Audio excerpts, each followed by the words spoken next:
Hey, all you happy heads and headettes, how you doing today?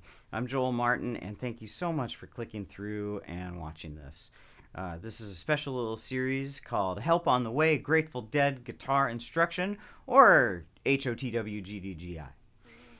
I'm doing this in honor of Jerry Garcia's 80th birthday, which is still coming up in just a few days. I'm putting up a free guitar instructional video every day until his birthday. Hope you're enjoying these. Hope you're going back and watching the other ones. Let me know if you're enjoying them. Let me know what you want to learn. I'd love to know what you want to work on. I have a few ideas for this series, but would love to incorporate your ideas. So put that in the comments or let me know directly.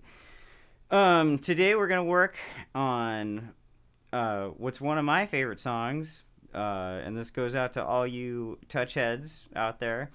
But Touch of Grey, it's such a special tune. You know, it's almost, to me, it feels like a complete fluke that it became the giant monster hit that it did, because it really has some of the most interesting chordal movement of any Grateful Dead song, and it's actually probably one of the hardest songs to solo over.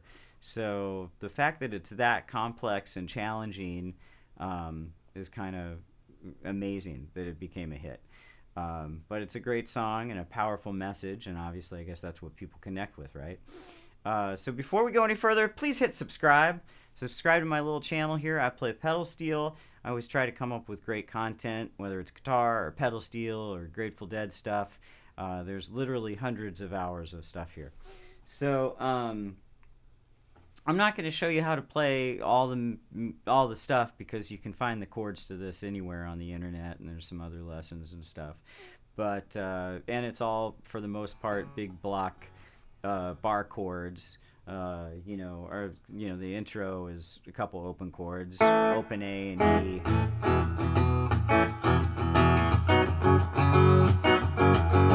But once it gets into goes to the verse, we're talking mostly key of B, except for where it throws that A in. That's a little modal chromaticism there.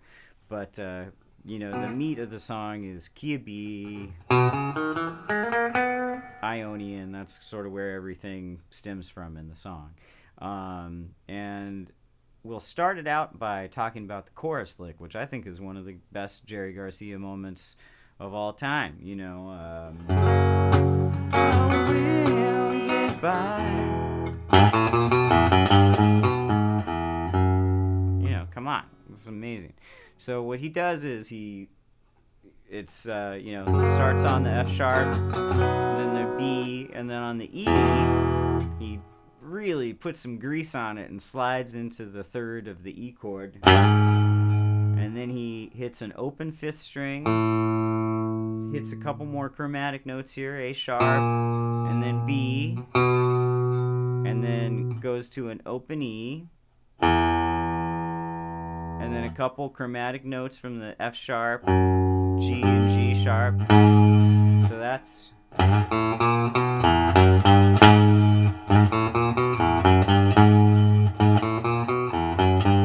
And he ends it with E triad, descending E triad. So he hits the B on the second fret, fifth string, then the third on the fourth fret, sixth string, and then open E.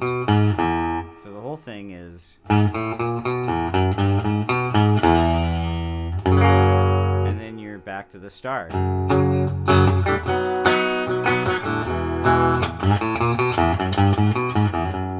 We will get by.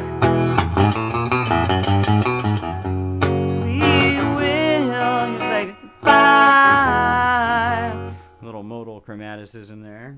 How's that for a phrase? And then let's talk about the bridge, because the bridge is one of the most fascinating sequences ever. Look out, Mozart. Come on. Like I said, everything's kind of hanging out in B.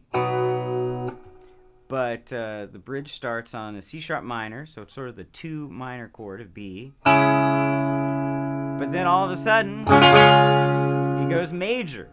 And this 5 chord, just like how we talked in Deal in the last lesson, this chord is not really its own strong chord. It's to get you to the next chord. It's a 5, 5, 1, and the 1 is F sharp major. So now it's like we're in the key of F sharp major, But then it repeats that again, goes back to the 2 minor in B, then major, F sharp. And then the next sequence starts on a G sharp minor, which is really saying, this is the 6 minor of B, relative minor. So it's very much back in B minor.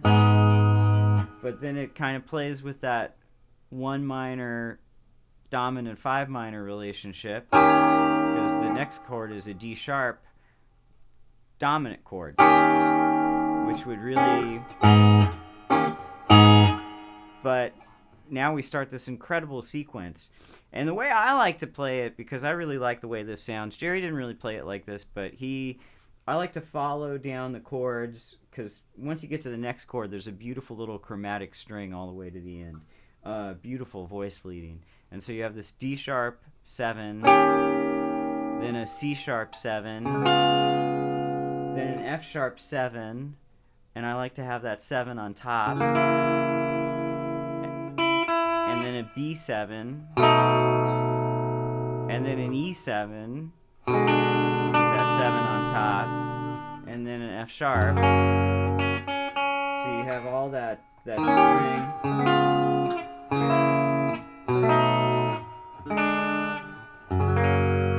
I just love that to death. I think it's great. And then the solo starts, and this is what I was saying. It's pretty challenging. I think what Jerry's doing is, if you're in the guitar community, you might be familiar with the concept of caged, C-A-G-E-D, and it's sort of a way to look at your guitar and approach soloing. What caged means is it's taking the open chords, C-A-G-E-D, and that's how most of us guitarists learn how to play music, right? We play the open chords. Open C, open E, open D. Well, if you move these on the fretboard and don't play any open strings, then it becomes different chords, right? So if you just take, like that's a D, and if you move that up a half step, that's an E sharp, up another, this is an E, and you can play different shapes, like that's that C shape, but up here it's an E. And this is pretty complex, too complex to go over in this little video, but if you want to talk about it more, we can do like a masterclass or something, either on Zoom or in person if you're in Los Angeles. So hit me up on the email, iplaypedalsteel.com. And so this gets its start, key B. He kind of takes, this open E shape, but here it's on the 7th fret barred, so it's a B, and he just plays with the top few notes. And then he goes to, this open D, but if you play that shape here on the 6th fret and 7th fret there, then this is an F sharp. Back to the B, then E,